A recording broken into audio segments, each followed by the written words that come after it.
दोस्त नमस्ते प्रणाम, अपने यूट्यूब पे स्वागत करते हैं। देखिए बहुत सुंदर सोहर गीत लेकर आयल बनी के लाना ना बेटा उठा मन भाई लाइए, आप लोग गा सकते हैं।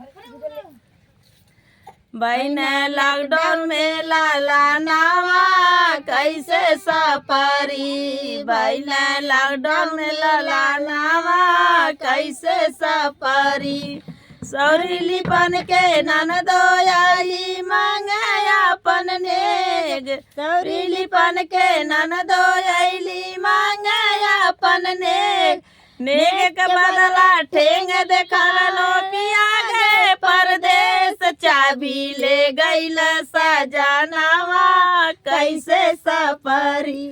चाबी ले गईल सजनावा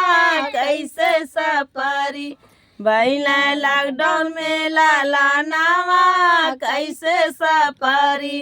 भैला लॉकडाउन में लाला नावा कैसे सफरी, ननदो आईली बार रोपन के मांगे अपन नेग, ननदो आईली बार रोपन के मांगे अपन नेग, नेग के बदला ठेंगा देबो पिया गए परदेश, चाबी ले गईल सजनावा कैसे सफरी,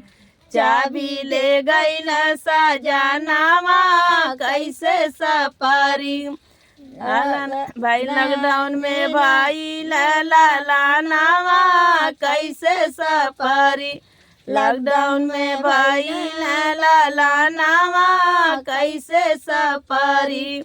ननदो आईली काजल लगान के मांगे अपन नेग, ननदो आईली काजल लगान के ननदो अपन नेग, नेग के बदला टेंगा देबो पिया गे परदेश, चाबी ले गईल सजनावा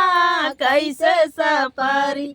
चाबी ले गईल सजनावा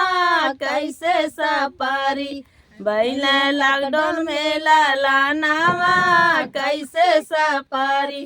भैला लॉकडाउन में लाला नावा कैसे सफरी।